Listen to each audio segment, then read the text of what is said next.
kidnapped my beard. They kidnapped my beard. I've got to get it back.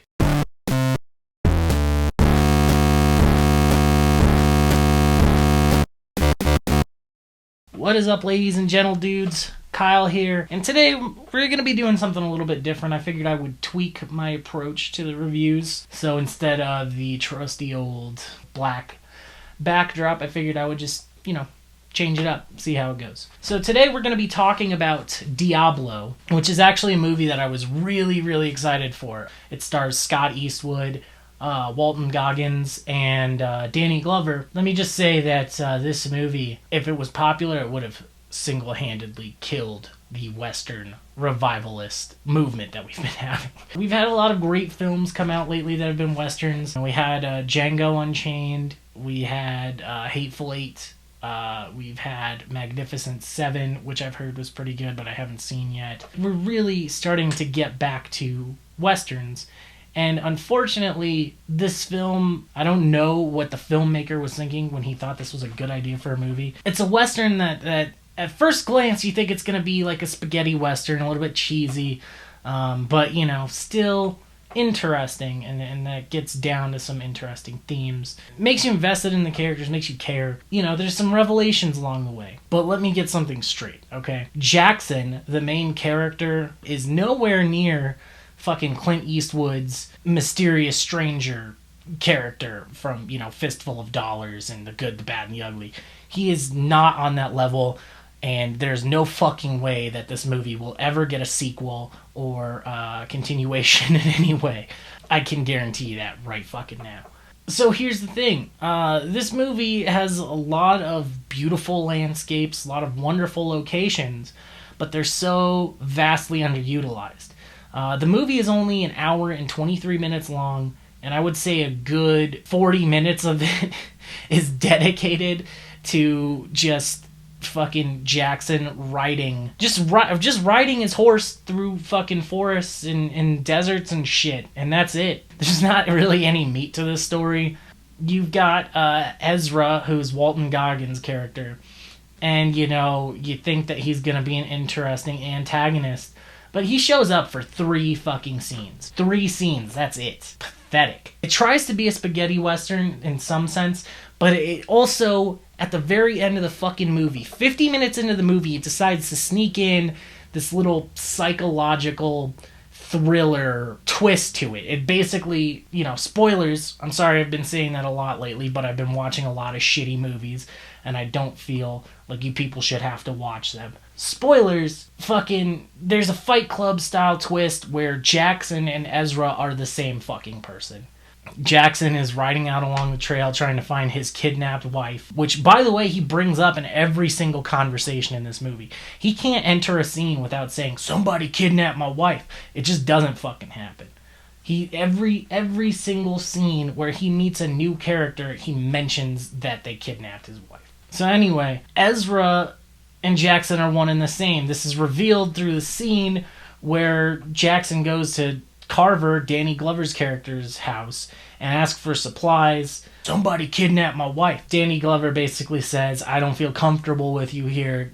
I'm going to make you dinner, and then you got to leave." And then Ezra just shows up out of fucking nowhere, and he's got a gun pointed at Danny Glover, and he's saying, "Oh, I was just asking for a bit of hospitality," and blah, blah, blah, and yada, yada, yada. And Danny Glover just keeps going, "Please don't kill me. Please don't kill my granddaughter. I'm sorry, man.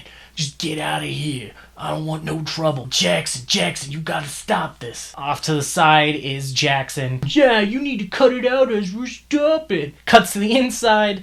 Granddaughter's there, and she's witnessing the whole thing. Cut back to the outside, and it's Jackson pointing the gun at Carver, not Ezra.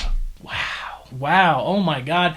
Shocking revelation there. Shocking revelation for a character we had no investment in. No setup. We're hinted that he was a Civil War vet and that he had clearly had some psychological problems because he killed his brother or something like that. But that's all we're given as far as his backstory. And we get that backstory in not one, but two really awkward exposition dumps. There's a fucking scene where Scott Eastwood's character takes peyote. Somebody kidnapped my wife. And then he starts freaking out and he goes running into the woods. And there's this really horrible effect. And then he sees this apparition of his dead brother going, "Why'd you shoot me, Jackson? We're supposed to be buddies, blah, blah, blah." Then Danny Glover, I can't believe it. He has this conversation with his granddaughter where he says, "This guy is a bad dude. We gotta steer clear of him. Fucking load your gun like I showed you. And if he tries some shit, you need to kill him and get out of here." This would have been the perfect time for him to give the exposition, say, I served with him in the Civil War. He killed his brother. He's mentally unstable. He could have said it to fucking her. But no, for some reason, he says the information that the main character already knows to the main character's face. The main character knows what the fuck he's been through in his life, right? Who does not know what they've been through in their life? For some reason, Danny Glover sits there and he tells him his whole fucking life story in like 3 minutes. And it's like, okay, why the fuck is he telling him this? There's so many other things that are just fucking wrong and bad and, just poorly executed in this film. There's a scene where, Jackson, there's no character motivation. Jackson is just strolling along through the forest, and then all of a sudden, somebody kidnapped my wife. He gets shot, and his horse gets shot by these fucking natives that were just wandering around on some horses. And then they just fuck off back into the woods. They don't try to kill him. They don't try to take his shit. They just shoot him and then fuck off. It's kind of the same thing with every other character that he comes across. There's a Chinese guy, somebody kidnapped my wife. Maybe supposed to be a railroad worker or something like that, but it's not clearly defined. Jackson keeps talking to him and goes, "They kidnapped my wife. I need supplies. Can you help me out, please?" And then he gives him like some silver, and the guy tries to rob him for no reason. But then, he gets fucking shot. The cinematography in this movie, the camera they used was great. There's no contesting that the cameras that they used were nice. However, there must have been some type of miscommunication between the director and the DP, because there's so many fucking just questionable choices in this film. A lot of the close-ups are just extreme close-ups, and they're kind of at like a, not a Dutch angle, but they're close. Like, they're just weirdly framed. So, like, for example, after Jackson's horse gets shot, he goes and he has to kill the horse, and it's just like a close-up, but it's kind of like imagine that I'm the horse, okay? It goes from a fucking medium shot to this shit right here.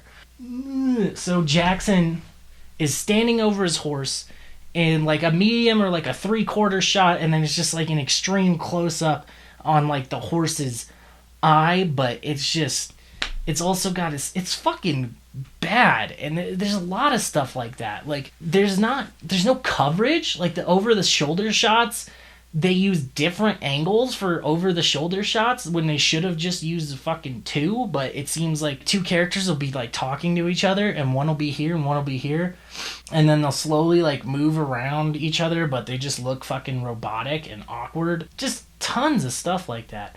Sound design is bad. The guns aren't punchy at all.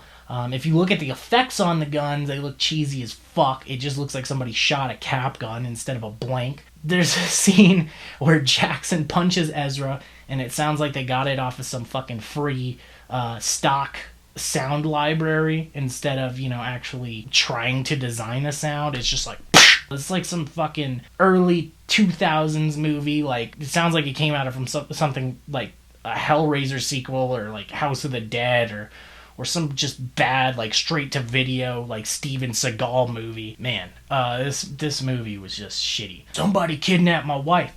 Dude has an alternate personality. Turns out that his wife didn't get kidnapped. He actually kidnapped this woman and pretended that she was his wife. And then, it was these guys trying to get her back, which is interesting. But, like, if you're gonna go for something like that, why don't you hint at it in more ways than just, oh, he had a split personality that came out of fucking nowhere. Like, show the character's instability. Show that maybe he's not the guy that we think he is, and kind of just prove it in more ways than people just acting a little weird around him and then fucking this reveal out of nowhere. It's bad at filmmaking.